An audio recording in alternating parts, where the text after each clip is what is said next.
The Florentine air shimmered with gold and ambition. The Medici family, bankers turned rulers, understood that power was not just held, but also displayed.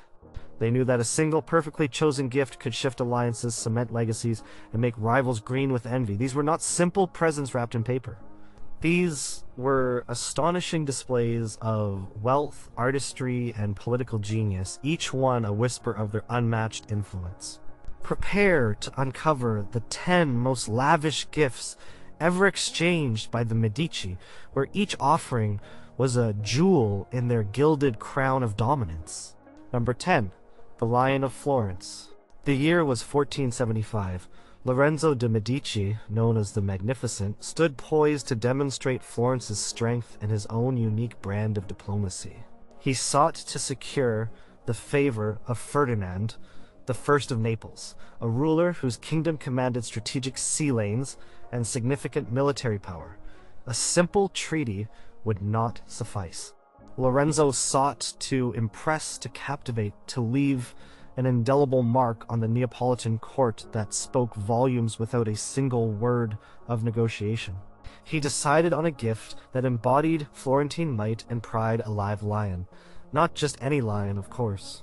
This was a magnificent beast, a young male captured in North Africa and brought with immense difficulty across the Mediterranean to the port of Pisa. From Pisa, the journey to Florence was a carefully orchestrated procession. The lion, housed in a colossal cage crafted from reinforced oak and iron, was transported on a specially built cart drawn by 8 oxen. The cart itself was a marvel, draped in deep crimson velvet, embroidered with the Medici coat of arms in gold thread. Along the route, villagers gathered, their faces a mix of awe and terror as the growls echoed through the Tuscan hills. Florentine chroniclers recorded the beast's arrival in the city as a major event, a spectacle that momentarily halted the bustling trade in the Piazza della Signoria. Once in Florence, the lion was housed in a specially constructed enclosure behind the Palazzo Medici, within the family's private menagerie. This was a temporary home, a place where the lion could be observed, cared for, and prepared for its grand journey south. Lorenzo tasked his finest artisans with creating the ultimate transport cage for the final leg of its journey to Naples. This new cage was not merely functional, it was a work of art. Made of gilded iron, the bars were sculpted into intricate patterns resembling intertwining vines, while the corners were adorned with carved lion heads, their eyes set with polished onyx. The roof was a removable canopy of crimson silk, allowing for easy viewing and ventilation. Inside, a bed of fresh straw and soft furs ensured the beast's comfort. The journey to Naples was even more elaborate than the trip to Florence. A contingent of 20 Medici guards, chosen for their stature and loyalty, formed the escort. They wore new liveries of deep blue and gold, their pikes tipped with shining steel. Leading the procession was a herald on horseback, blowing a silver trumpet to announce the arrival of the Florentine gift. Following the herald were 2 expert animal handlers, men who had spent weeks learning the lion's temperament, feeding it choice cuts of meat, and ensuring its health. They rode alongside the colossal cart, offering calming words to the powerful creature within. The journey took weeks, winding through the rugged Apennine Mountains and the sun-baked plains of southern Italy. At every stop, local lords and their retinues would gather to witness the sight. The lion, a symbol of royalty and ferocity, captivated audiences.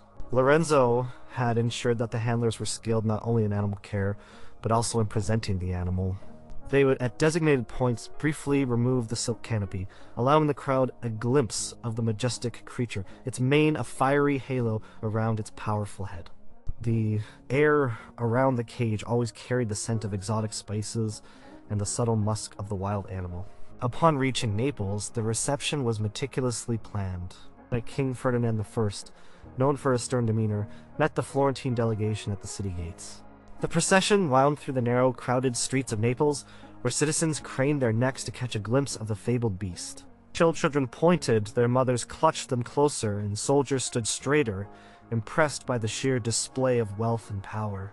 The lion was formally presented in the inner courtyard of Castel Nuovo, the royal palace.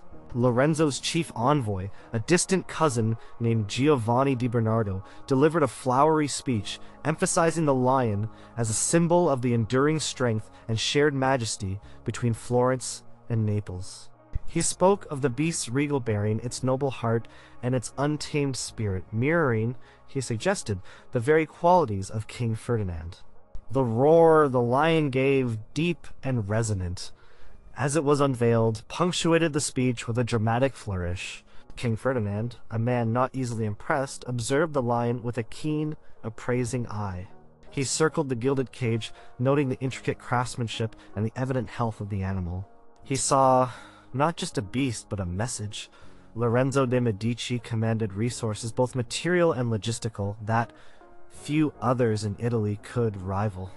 The lion was then carefully transferred to the royal menagerie, a newly constructed enclosure within the palace grounds designed specifically for its needs. The Florentine handlers remained for several weeks, overseeing its acclimatization and training the Neapolitan staff in its care.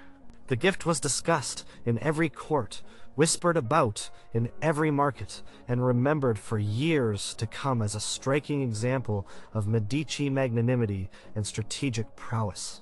It secured the alliance, a roaring testament to Lorenzo's foresight. Number 9. The Great Diamond Rosary. Pope Leo X, born Giovanni de' Medici, held the highest office in the Christian world. His tastes were as grand as his aspirations, and his understanding of diplomacy was rooted in spectacle and generosity. In the year 1515, as the Holy Roman Emperor Charles V was consolidating his vast territories and asserting his dominion over European affairs, Leo X decided to send a gift that would underscore the spiritual authority of Rome and the immense temporal wealth of the Medici. He chose a rosary, but not just any rosary. This would be a masterpiece of devotion and opulence, destined to be seen as one of the most magnificent religious artifacts of its age. The idea for the Great Diamond Rosary originated in the Pope's private chambers, a place of hushed whispers and profound contemplation. Leo X envisioned an object that combined piety with unprecedented luxury, a testament to the divine blessings bestowed upon the Church, and by extension upon its faithful servants. He summoned the finest jewelers from Rome and Florence, master craftsmen known for their ability to transform raw gems into breathtaking works of art. The commission was secret, undertaken with utmost discretion within the Vatican's heavily guarded workshops. The rosary was to be crafted from pure Florentine gold, hammered and refined to a blinding sheen. The crucifix at its end was a triumph of the goldsmith's art, a Christ figure rendered in minute detail, his suffering captured with poignant realism, all set against a cross, studded with tiny, perfectly cut diamonds that glittered like frozen tears. But the true marvel lay in the beads themselves.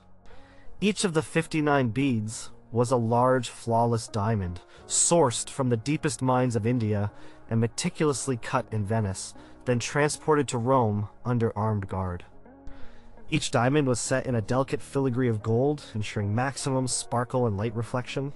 The paternoster beads, those larger beads separating the decades, were particularly remarkable. Each was a single perfect pearl of immense size and iridescent luster gathered from the Persian Gulf.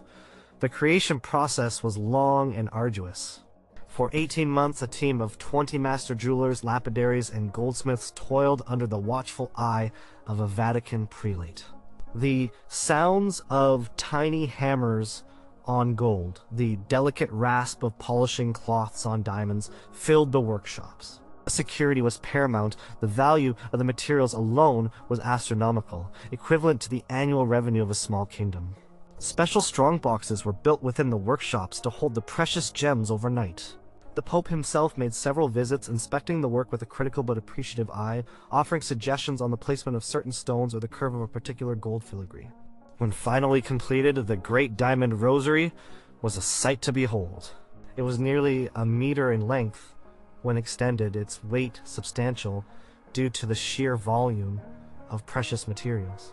The light it caught from even a single candle flame sent a kaleidoscope of colors dancing across the room. It shimmered, it glowed, it whispered of unimaginable wealth and divine favor. The presentation of the rosary to Emperor Charles V took place in Augsburg during a pivotal gathering of princes and electors of the Holy Roman Empire. The papal delegation, led by Cardinal Giulio de' Medici, Leo X's cousin, traveled with a security detail numbering close to 100 men at arms. The rosary itself was carried in a specially constructed velvet-lined casket of carved cedar, enclosed within a larger, reinforced wooden chest, itself secured within a locked carriage. The journey across the Alps was fraught with peril, but the strategic importance of the gift outweighed any risks. The formal presentation occurred during a private audience between Cardinal de' Medici and Emperor Charles V within the Emperor's grand residence. The Cardinal, robed in crimson silk, presented the casket with a flourish, his voice resonant as he conveyed Pope Leo X's blessings and the profound significance of the gift. He spoke of the rosary as a tangible link between the earthly and the divine, a symbol of faith and a prayer for the Emperor's righteous reign. When the casket was opened and the great diamond rosary unveiled, a hush fell over the room. Charles V, a man accustomed to luxury, leaned forward, his eyes widening slightly as the diamonds caught the ambient light. He carefully took the heavy, glittering object into his hands, running his fingers over the smooth pearls and the cool facets of the diamonds. It was a gift of immense spiritual and material value, perfectly calculated to flatter his piety and acknowledge his temporal power. The emperor later ordered the rosary to be displayed for a select group of his closest advisors, a testament to its singular beauty and the Pope's extraordinary generosity. For years afterward, the Great Diamond Rosary remained a prized possession of the Habsburg imperial treasury, occasionally worn by Charles V during solemn religious occasions, a silent declaration of the enduring bond between Rome and the Holy Roman Empire, skillfully forged by a Medici pope. Number 8. The Mercury Codex. Cosimo de' Medici, Pater Patriae, the father of his country, understood that knowledge was power, and that the patronage of learning could solidify a family's influence as effectively as banking or political maneuvering. In the mid-15th century, during a period of intense cultural revival in Florence, Cosimo sought to honor and strengthen his bond with Alfonso V of Aragon, King of Naples and Sicily. Alfonso was renowned as a patron of arts and letters, often called the Magnanimous. Cosimo knew a diplomatic gift of mere gold or jewels, while appreciated, would not resonate as deeply with Alfonso as something that spoke to his intellectual passions. And Cosimo conceived of a unique and unprecedented manuscript, a grand compilation of ancient Greek and Roman texts, meticulously copied, exquisitely illuminated, and bound with unparalleled luxury. This would be known as the Mercury Codex. The concept was daring. Instead of a single work, Cosimo wanted a collection of pivotal classical texts, specifically those related to philosophy, astronomy, and rhetoric, believed to be lost or exceedingly rare. He dispatched agents across Europe to monastic libraries and private collections, searching for forgotten scrolls and fragmented parchments. The task was immense, requiring both scholarly expertise and diplomatic cunning. Over a period of 3 years, a remarkable assembly of ancient knowledge was gathered in Florence, brought back to Cosimo's private scriptorium, a dedicated workshop within his palace. The scriptorium hummed with activity. Cosimo employed no fewer than 20 of Florence's finest scribes, men known for their clear, elegant hand and their meticulous attention to detail. They worked tirelessly, copying and recopying the fragile texts onto sheets of the finest vellum, prepared from the skins of newborn calves, rendering them as smooth and white as polished ivory. Each page was a testament to patience and precision. But the true glory of the Mercury Codex lay in its illumination. Cosimo engaged the renowned Florentine painter and illuminator Bartolomeo della Gatta and his team of master artists. Their task was to adorn the pages with breathtaking miniatures, intricate borders, and gilded initials that would transform the text into a visual feast. Bartolomeo developed a unique color palette, favoring deep lapis lazuli blues for the sky, vibrant malachite greens for landscapes, and rich vermilion reds for draperies. Gold leaf, applied with painstaking care, shimmered on nearly every page, highlighting architectural details, clothing, and celestial bodies. The codex received its name, Mercury Codex, because the opening folio featured a magnificent full-page miniature of Mercury, the Roman god of eloquence and knowledge, soaring through the heavens, surrounded by classical scholars and astronomers. The binding of the codex was itself a work of art. The vellum pages were carefully sewn together, then bound between two thick boards of cypress wood. These boards were then covered with the finest crimson Florentine leather, dyed with cochineal to achieve a deep, regal hue. The front and back covers were intricately embossed with gold tooling, depicting classical motifs, laurel wreaths, mythological creatures, and allegorical figures representing wisdom and learning. In the center of the front cover, Cosimo's personal emblem, a diamond ring with 3 feathers, was painstakingly rendered in inlaid gold and polished silver. 2 massive silver clasps, shaped like grasping hands, held the codex securely shut. When completed, the Mercury Codex was a weighty tome measuring nearly 2 feet in height and 18 inches across, with a thickness of over 6 inches. Its presence in a room seemed to command attention, a silent testament to the wealth and intellect of its patron. The total cost of its creation was astronomical, exceeding the annual income of many minor Italian states. The presentation of the Mercury Codex to King Alfonso V occurred in Naples during a grand diplomatic gathering. Cosimo dispatched his grandson Lorenzo, a youth already showing keen intellectual promise, to personally deliver the gift. And Lorenzo traveled with a retinue of scholars and guards, the codex encased in a heavy, velvet-lined casket carried by 2 strong porters who never let it out of their sight. The journey was slow, marked by respectful welcomes in various towns and cities, as word of the extraordinary gift spread. In Naples, the presentation took place in the king's private library, a room filled with the scent of aged parchment and polished wood. Lorenzo, speaking with youthful eloquence, presented the codex not as a mere object but as a bridge between ancient wisdom and contemporary learning, a testament to the shared human spirit. He carefully unlatched the silver clasps and opened the massive volume to the opening miniature of Mercury. Alfonso V, a man known for his erudition, gasped softly. He approached the lectern where the codex lay, his eyes tracing the intricate details of the illuminations. He spent nearly an hour poring over the pages, his fingers gently touching the gilded letters, his mind absorbing the wisdom within. He recognized the value not just of the scholarship, but of the immense effort and resources dedicated to its creation. The Mercury Codex was not merely a gift. It was a profound declaration of shared intellectual values and a powerful symbol of Medici cultural dominance. It cemented the alliance between Florence and Naples on a foundation of mutual respect for knowledge and art, a bond that resonated for decades. Alfonso subsequently commissioned a special display case for the codex in his library, ensuring it remained a prized possession, a silent monument to Cosimo's magnificent foresight.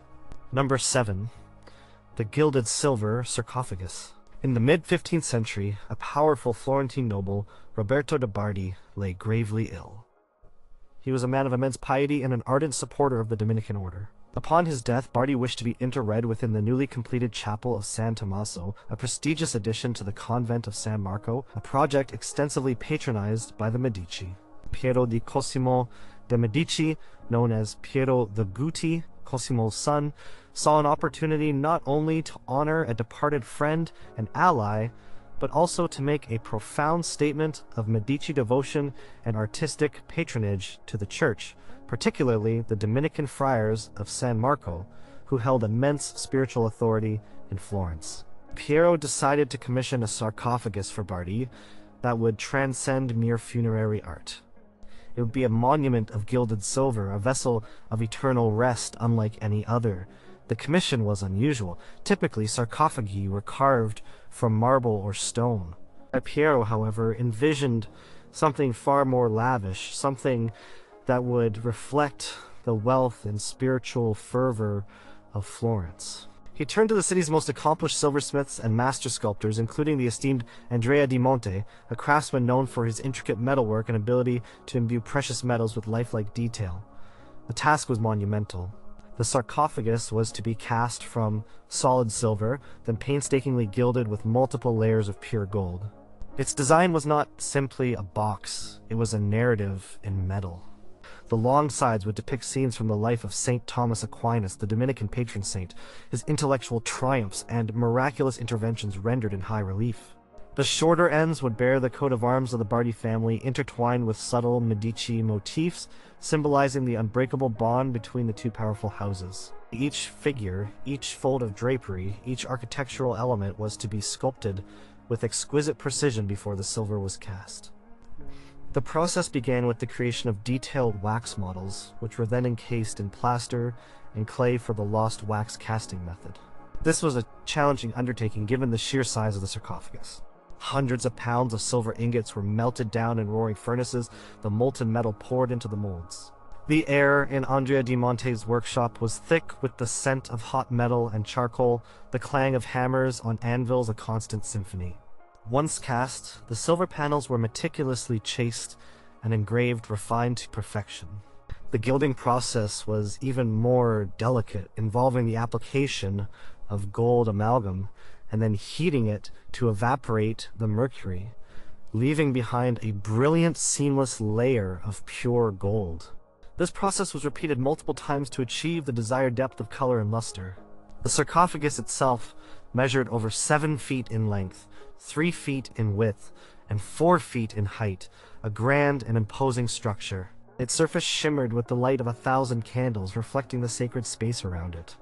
The estimated cost for its creation was truly staggering, absorbing the equivalent of several years' worth of income for a prosperous merchant family. It was a testament to Piero's wealth and his willingness to expend vast sums for both devotion and display. Upon its completion, the gilded silver sarcophagus was transported from Andrea di Monte's workshop to the convent of San Marco in a procession that drew crowds. It was carried on a sturdy, custom-built bier draped in black velvet, borne by 12 strong porters, escorted by friars chanting solemn hymns, and a contingent of Medici guards. The air was filled with a mixture of reverence and awe as the shimmering object passed through the narrow streets of Florence. The sarcophagus was placed in the central aisle of the San Tommaso chapel, awaiting the formal interment of Roberto de Bardi. The ceremony itself was attended by the most prominent families of Florence, members of the clergy, and representatives from various guilds. The Friar Antonino Pirozzi, the highly respected Archbishop of Florence, presided over the solemn mass. He spoke of the sarcophagus as a symbol of eternal glory, a reflection of the heavenly rewards awaiting the faithful. Piero de' Medici, standing prominently at the head of his family, observed the proceedings with quiet satisfaction. The gilded silver sarcophagus was more than a tomb. It was a powerful statement of Medici piety and their unparalleled ability to command the finest artistic talent in Italy. It served as a constant, visible reminder of their deep connections to the church and their role as patrons of both faith and art. The sarcophagus became a revered object within the convent, visited by pilgrims and admired by artists for centuries, a silent, glittering monument to a lavish gift that blurred the lines between devotion, remembrance, and the enduring power of the Medici name. Number 6. The Cosmic Clock. Lorenzo de' Medici, the Magnificent, was not merely a patron of the arts. He was a keen intellect, fascinated by philosophy, science, and the intricate workings of the universe. In 1488, as diplomatic tensions simmered across Europe, Lorenzo sought to strengthen ties with Maximilian I of Austria, a rising power in the Holy Roman Empire, a man known for his scientific curiosity and his patronage of scholars. Lorenzo understood that a simple diplomatic gesture would not suffice. He needed to offer something that spoke to Maximilian's unique interests, something that combined the pinnacle of Florentine craftsmanship with the cutting edge of contemporary scientific understanding.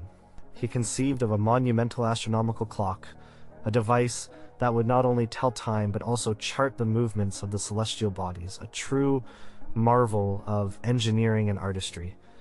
This would be known as the cosmic clock. The ambition of the project was immense.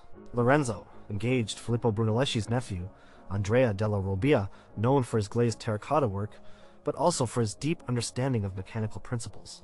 More importantly, he brought together the finest clockmakers, metallurgists, and astronomers in Florence. The design of the cosmic clock was to be unprecedented in its complexity and beauty. It was to be a freestanding object, nearly 2 meters in height, designed for a princely chamber, not a church tower. The clock's exterior casing was to be a masterpiece of gilded brass, etched with constellations and zodiac signs, their surfaces inlaid with polished lapis lazuli to represent the night sky. The main dial, made of burnished gold, displayed not only the hours and minutes but also the phases of the moon, the positions of the planets visible to the naked eye, and the changing seasons. Below this main dial, a series of smaller, intricate gears and levers controlled a miniature orrery, a mechanical model of the solar system as understood at the time, with tiny, gem-encrusted planets revolving around a central, glowing sun of polished brass. The mechanism itself, hidden within the casing, was a symphony of precision-engineered cogs, springs, and weights, crafted from the finest steel and bronze. The creation process spanned over 2 years. The workshop buzzed with activity. Astronomers made precise calculations, sketching out the complex gear ratios required to accurately track the celestial movements. Clockmakers meticulously cut and polished hundreds of tiny metal components, each one requiring absolute perfection. Metallurgists prepared the brass and gold sheets, ensuring their purity and malleability. Andrea della Robbia oversaw the aesthetic elements, supervising the etching, the inlay work, and the final assembly.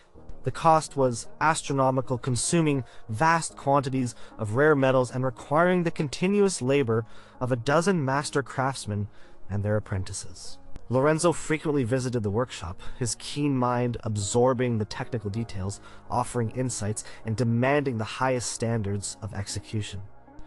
He wanted not merely a clock, but a symbol of human ingenuity and Florentine mastery. When finally completed, the cosmic clock was a triumph.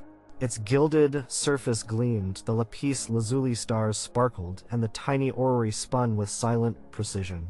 The soft tick-tock of its mechanism was barely audible, drowned out by the gentle whir of its gears. It was a working model of the universe, a testament to humanity's yearning to understand the cosmos.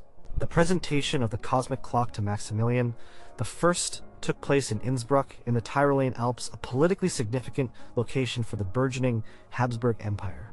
Lorenzo chose his most trusted diplomat, a young, ambitious scholar named Niccolò Valori, to lead the delegation.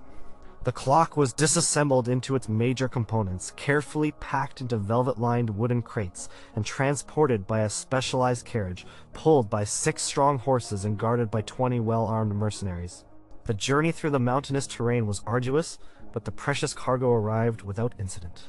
The formal unveiling occurred during a private audience in Maximilian's mountain castle. Valori, dressed in the finest Florentine silks, delivered a speech that wove together classical references to astronomy and philosophy with a celebration of Florentine ingenuity. He spoke of the clock as a testament to the order of the cosmos and a mirror to the divine harmony, reflecting the emperor's own sagacity. As the clock was assembled and wound, its delicate mechanism began to turn, its small hands moving with imperceptible precision. Maximilian I, a man known for his practical and scientific inclinations, was visibly impressed. He spent a long time examining the various dials, tracing the movements of the miniature planets, and questioning Valori on the intricacies of its construction. He recognized the immense skill and intellectual effort that had gone into its creation. The cosmic clock was not just a marvel of engineering, it was a profound intellectual statement. It signaled that Florence, under Medici leadership, was a center of both art and science, a power to be reckoned with not just on the battlefield or in the bank, but in the realm of ideas. Maximilian ordered the clock to be placed in his private study, where he could consult it daily. It became a permanent fixture, a constant reminder of Lorenzo's unique gift and the deep intellectual bond it represented. The cosmic clock, a silent, ticking monument, served as a powerful diplomatic tool for many years, securing a valuable alliance for the Medici. Number 5. The Apollo and Daphne Tapestry Series. Piero di Cosimo de' Medici, despite his frail health, inherited his father's keen eye for artistic patronage and his understanding of the power of visual propaganda. In 1465, to celebrate a strategic marriage between a powerful Roman noble family and a papal nephew, Piero decided to commission a gift that would not only be of immense material value, but also a stunning display of Florentine artistic supremacy. He chose a series of tapestries, a medium that combined the grandeur of painting with the tactile luxury of fabric, depicting a classical myth that subtly spoke of transformation and power. This would be known as the Apollo and Daphne Tapestry Series. Tapestries were among the most expensive and time-consuming art forms of the Renaissance. They required immense quantities of precious threads and the skilled labor of numerous master weavers. Piero envisioned a series of 7 colossal tapestries, each depicting a different scene from Ovid's Metamorphoses, focusing on the dramatic pursuit of Daphne by Apollo and her ultimate transformation into a laurel tree. This myth resonated with themes of divine power, unstoppable desire, and the enduring nature of art. Piero commissioned the renowned Florentine painter Sandro Botticelli to design the cartoons for the tapestries. Botticelli, known for his graceful figures and vibrant storytelling, threw himself into the project. He created full-scale drawings, a staggering undertaking in itself, that captured the kinetic energy of Apollo's chase, the desperate flight of Daphne, and the poignant beauty of her metamorphosis. His figures were imbued with a lyrical elegance, their draperies flowing, their expressions conveying intense emotion. The weaving was entrusted to a collective of Flemish master weavers who had established a workshop in Florence, bringing their unparalleled technical skill to Italian artistic vision. These weavers were accustomed to working with the finest materials. Piero spared no expense. Thousands of pounds of the highest quality wool and silk threads were imported from Spain and China, dyed in Florence with vibrant, fast colors extracted from rare pigments. Crucially, vast quantities of gold and silver thread were incorporated into the design, making the tapestries literally shimmer with light. The golden threads outlined figures, gleamed in Apollo's hair, and depicted the divine light radiating from the gods. Silver threads caught the glint of water and the cool shimmer of moonlight. The weaving process was painstaking and slow. Each tapestry took a team of master weavers many months, sometimes over a year, to complete. They worked on massive upright looms, meticulously interweaving the threads, following Botticelli's cartoons pinned behind the warp. The workshop hummed with the rhythmic click of shuttles, the quiet conversations of the weavers, and the rustle of vast lengths of thread. Piero himself made frequent visits, inspecting the progress, ensuring the colors were true to Botticelli's vision, and marveling at the meticulous detail emerging from the loom. The sheer scale of the project, 7 tapestries each measuring over 10 feet in height and 15 to 20 feet in length, meant that the undertaking required a dedicated space and an unprecedented budget. When completed, the Apollo and Daphne Tapestry series was a breathtaking spectacle. The tapestries, when hung together, created a panoramic narrative, a flowing drama of color, light, and classical beauty.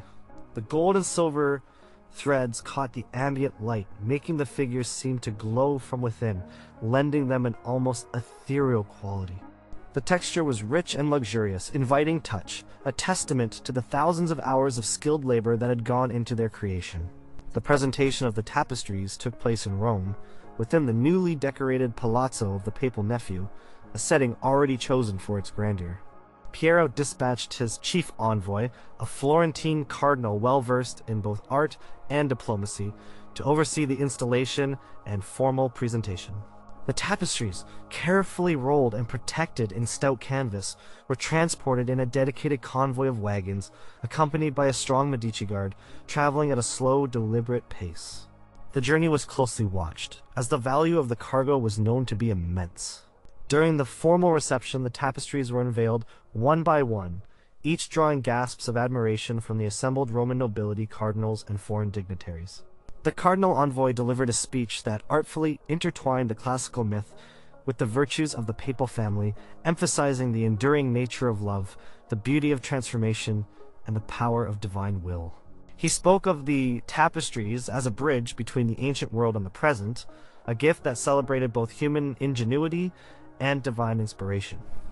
The recipient, a young, ambitious cardinal, was overwhelmed by the magnificence of the gift. He immediately understood that the Apollo and Daphne tapestry series was not merely a decorative item, it was a profound statement. It underscored the Medici's unparalleled artistic patronage, their vast wealth, and their sophisticated understanding of classical culture. It positioned Florence as the undisputed center of artistic innovation. The tapestries were hung in the cardinal's grand salon, becoming a central feature of his palace and a constant subject of admiration and discussion among his guests. They served as a silent, glittering reminder of Piero de' Medici's strategic generosity and the indelible mark of Florentine artistry.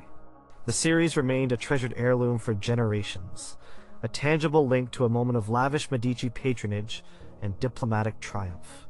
Number 4, the Florentine triptych. Lorenzo de' Medici, the Magnificent, was a master of cultural diplomacy. In 1478, following a period of heightened tensions between Florence and Venice, Lorenzo sought to mend relations with the powerful maritime republic. He understood that a gift of immense artistic value, imbued with spiritual significance, could transcend political grudges and forge a new bond. He decided to commission a monumental altarpiece, a triptych, from one of Florence's most celebrated painters, Sandro Botticelli, as a diplomatic offering to the Doge of Venice.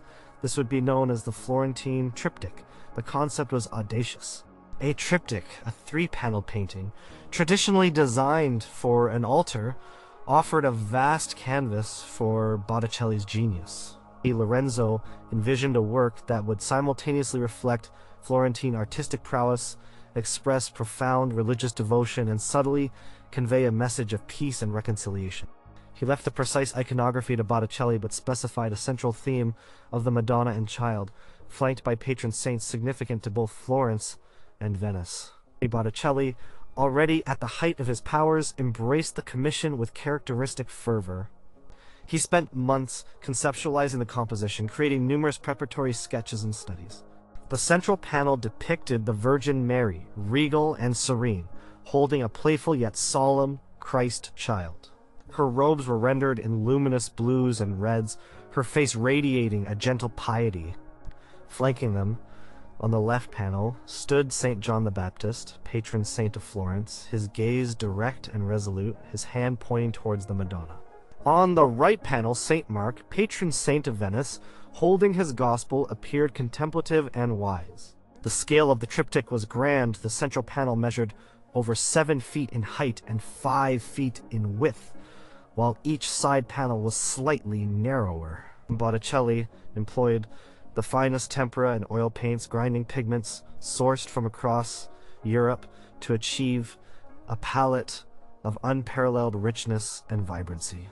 The background of each panel was meticulously detailed, featuring elements reminiscent of both Florentine and Venetian architecture, symbolizing the unity sought between the two cities. Gold leaf was liberally applied, forming halos, adorning garments, and creating intricate patterns on the elaborate throne upon which the Madonna sat. The figures themselves were rendered with Botticelli's signature grace and expressive quality, their forms idealized yet imbued with a profound humanity. The creation process spanned nearly 2 years within Botticelli's bustling workshop. The scent of linseed oil and ground pigments hung heavy in the air. Apprentices ground colors, prepared panels, and stretched canvases, while Botticelli himself meticulously applied layer after layer of paint, building up the luminous colors and delicate shadows. Lorenzo made several discreet visits to the workshop, observing the progress, marveling at the emerging masterpiece, and ensuring that Botticelli was given every resource necessary to complete the work to the highest possible standard. The cost of materials, the artist's fee, and the sheer time involved amounted to a sum that spoke volumes of Lorenzo's commitment to this diplomatic overture. When completed, the Florentine triptych was a visual poem, a testament to spiritual devotion and artistic genius.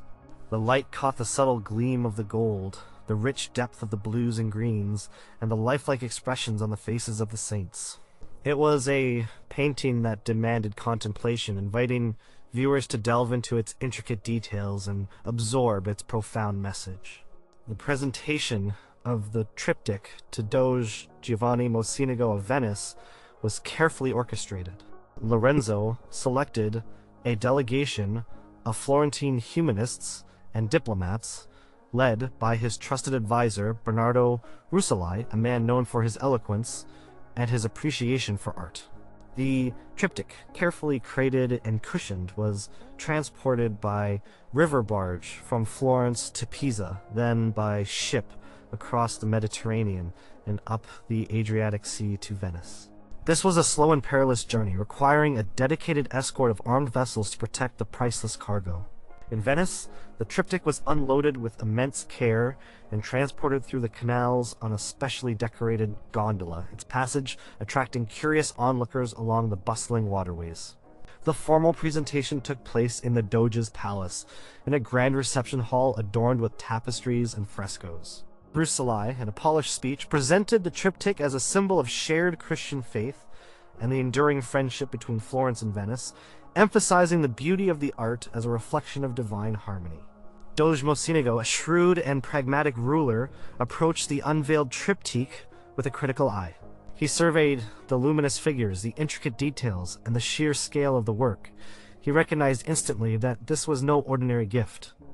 It was a masterpiece of unparalleled artistry, a visible declaration of Florentine cultural supremacy. He expressed his profound gratitude, acknowledging the immense value of the painting and the goodwill it represented.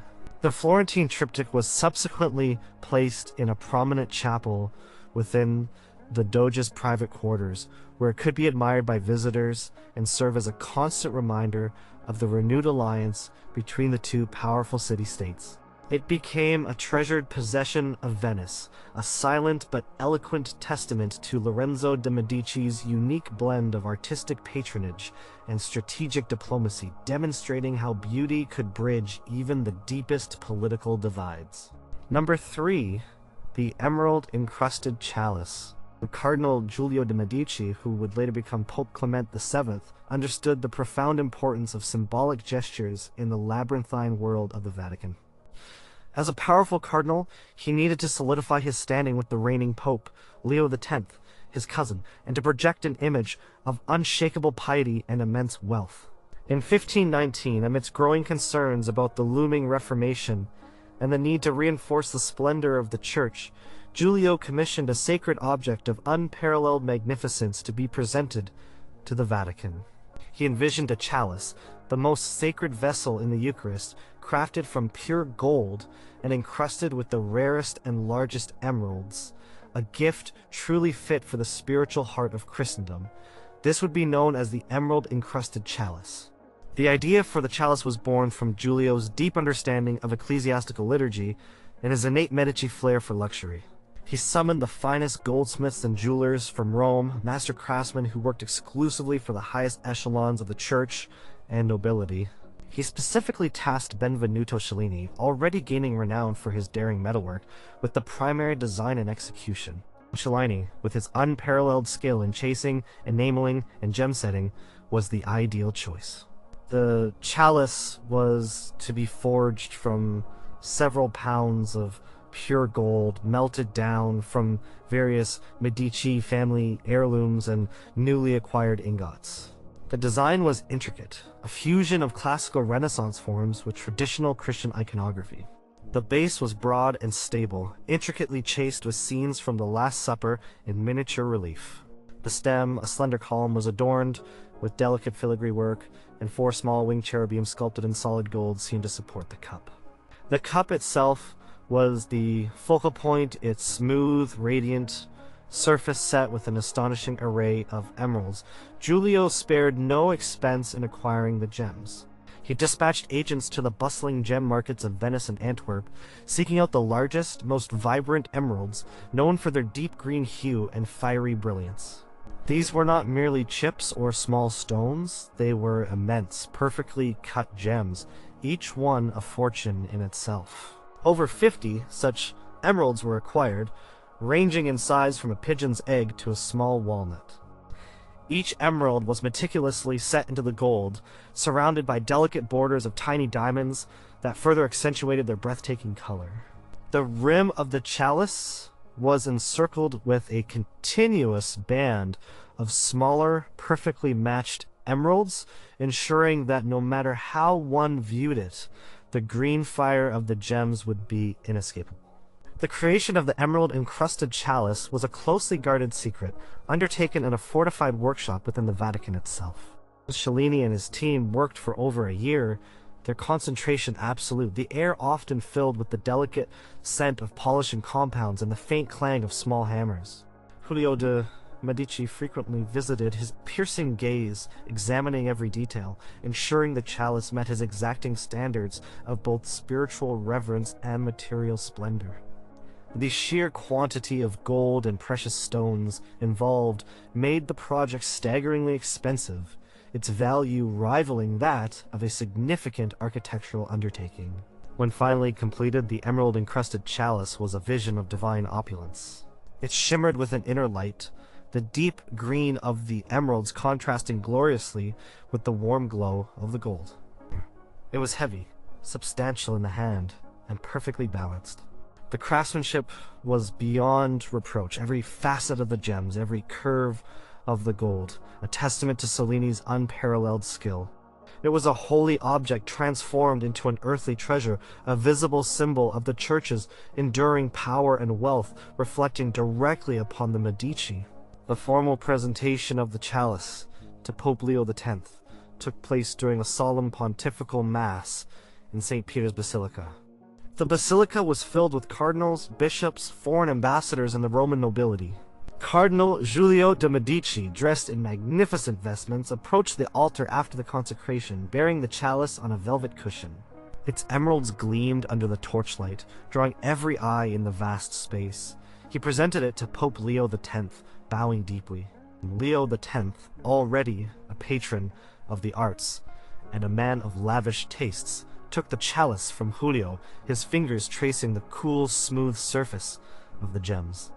He raised it high for all to see, and a collective gasp rippled through the congregation. It was a moment of profound visual impact, a tangible display of the Church's glory and the Medici's devotion.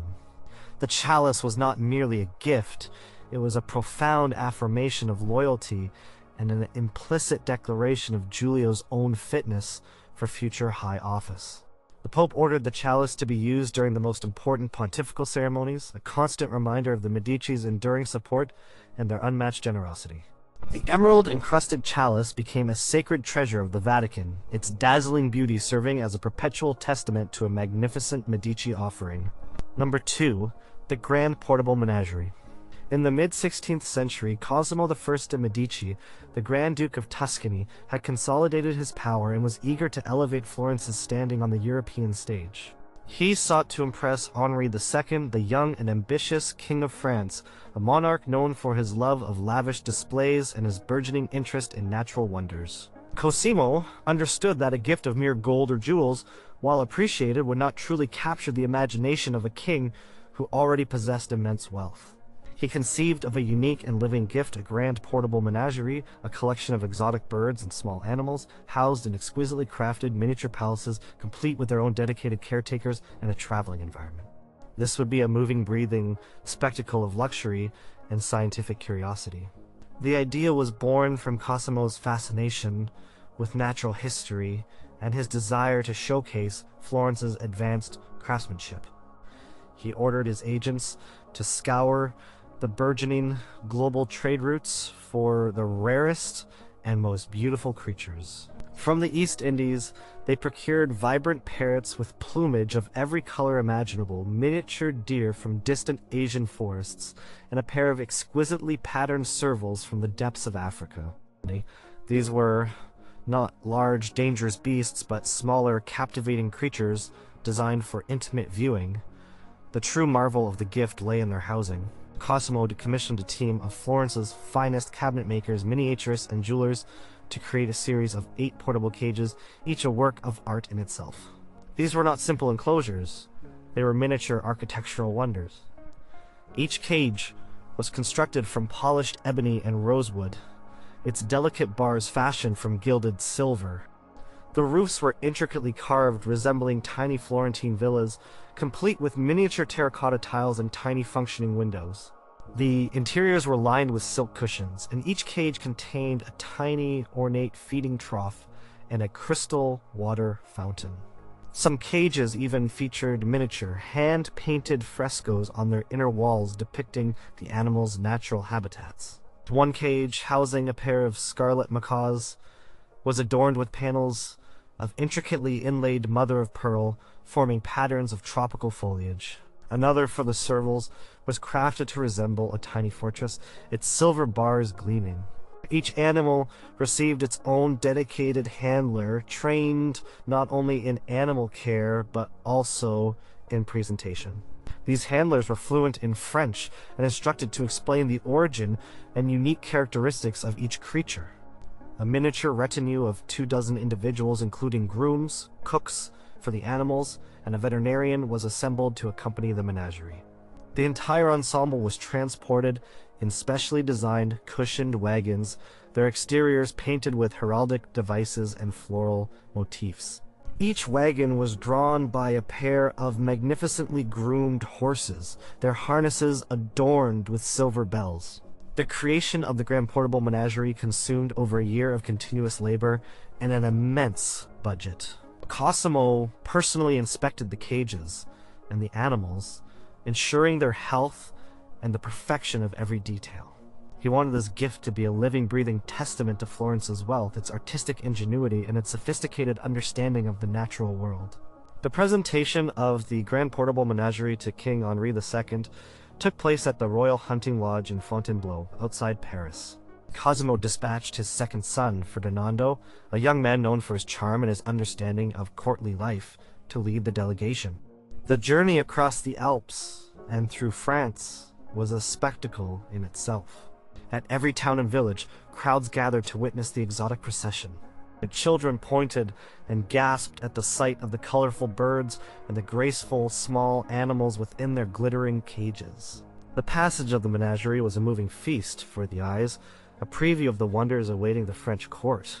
At Fontainebleau, the menagerie was set up in a grand courtyard, its cages arranged in a semicircle, the handlers standing proudly beside their charges. Ferdinando de' Medici, in a carefully rehearsed speech, presented the menagerie not just as a collection of rare creatures, but as a symbol of the enduring friendship between Florence and France, a testament to the shared appreciation of beauty and the wonders of creation. He emphasized the painstaking craftsmanship of the cages and the dedication of the animal caretakers. The King Henri II, accompanied by his queen, Catherine de' Medici, approached the display with evident delight. He spent hours examining each cage, marveling at the intricate details and observing the animals within. He was particularly captivated by the chattering parrots and the playful servals. The miniature architectural marvels housing the creatures impressed him deeply, underscoring the extraordinary skill of Florentine artisans. The Grand Portable Menagerie was not just a gift, it was an experience, a living, breathing spectacle that captured the imagination of the entire French court. It provided endless fascination, becoming a talking point for months, and solidified the alliance between Florence and France, a testament to Cosimo I's strategic brilliance and his magnificent generosity. The animals were housed in a specially constructed aviary at Fontainebleau, cared for by the Florentine handlers who remained at court for several years, their presence a continuous living reminder of the Medici's unparalleled gift. Number 1. The Neptune's Horses Fountain. Cosimo I de' Medici, having established himself as the Grand Duke of Tuscany, embarked on ambitious projects to reshape Florence and solidify his dynastic legacy. He saw art and monumental sculpture not merely as adornments, but as powerful instruments of statecraft, symbols of his absolute authority and the grandeur of his rule. In 1563, he aimed to impress Philip II of Spain, a monarch whose vast empire and devout Catholic faith made him a crucial ally.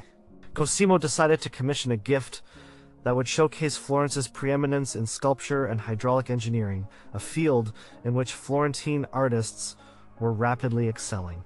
He conceived of a magnificent bronze fountain depicting the powerful figures of Neptune and his horses, intended as a centerpiece for a princely garden, a marvel of form and function. This would be known as the Neptune's Horses Fountain. The idea for the fountain was born from Cosimo's vision for his own grand gardens, particularly the Boboli Gardens, which were under continuous development. He wanted to demonstrate Florence's capacity to create monumental public works that combined artistic beauty with complex engineering. While the full-scale Neptune fountain for the Piazza della Signoria was still in progress by Bartolomeo Ammanati, Cosimo decided to commission a smaller but no less magnificent bronze prototype or model that could function as a standalone piece, a diplomatic gift to a king.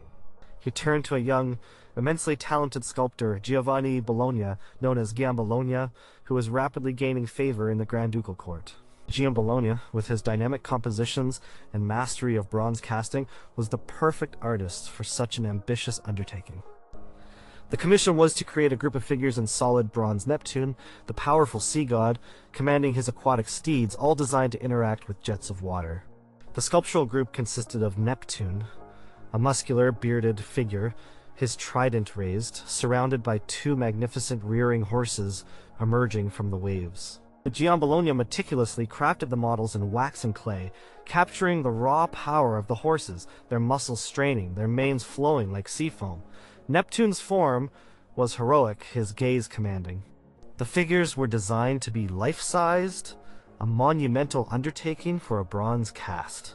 The casting process was an immense feat of engineering. Hundreds of pounds of bronze were melted in specially constructed furnaces within Giambologna's foundry. The air was thick with smoke and the metallic tang of molten metal. The pouring of the bronze into the carefully prepared molds was a high-stakes operation requiring immense precision and coordination. Once cast, the figures were meticulously chased, filed, and polished to a gleaming dark patina. Giambologna's workshop buzzed with the sounds of hammers on metal, the hiss of files, and the gentle whisper of polishing cloths. Cosimo I himself frequently visited the foundry, his discerning eye examining every detail, ensuring the figures conveyed the desired sense of power and divine majesty. The cost, in terms of raw materials, labor, and technical expertise, was astronomical, a true demonstration of Medici wealth and their commitment to pushing the boundaries of Renaissance art. When completed, the Neptune's Horses Fountain was a breathtaking sight. The bronze figures gleamed, their surfaces reflecting the light, and the intricate details of the horse's musculature and Neptune's flowing beard were rendered with astonishing realism. When the fountain was tested in a private courtyard, the water flowed from the horse's nostrils and from beneath Neptune's trident, creating a dynamic interplay between the solid bronze and the flowing liquid, a harmonious blend of art and nature. It was a masterpiece of kinetic sculpture, evoking the power and majesty of the sea. The presentation of the Neptune's Horses Fountain to King Philip II took place in Madrid, at the newly developed gardens of the royal palace. Cosimo dispatched his most trusted advisor and diplomat, Niccolò Michelozzi, to oversee the transport and formal presentation. The fountain, disassembled into its major components, was carefully crated and transported by a specially reinforced ship from Livorno to Valencia, then by a long overland journey to Madrid, accompanied by a dedicated team of engineers, sculptors, and guards. The journey was slow and arduous, ensuring the priceless cargo arrived in pristine condition. In Madrid, the fountain was reassembled with immense care within a newly prepared basin in the royal gardens. During the formal unveiling, in the presence of King Philip II, his court, and numerous foreign ambassadors, Michelozzi delivered a speech emphasizing the fountain as a symbol of power, dominion, and the enduring beauty of classical mythology. He spoke of Neptune's command over the seas mirroring Philip's own vast global empire, and of the artistic excellence reflecting Florentine mastery. King Philip II, a man of reserved demeanor but with a keen appreciation for grandeur, approached the unveiled fountain with an air of quiet awe. He circled the bronze figures, his eyes tracing the powerful lines of the horses and the commanding presence of Neptune. He observed the water cascading and sparkling over the dark bronze, a perfect integration of art and natural element.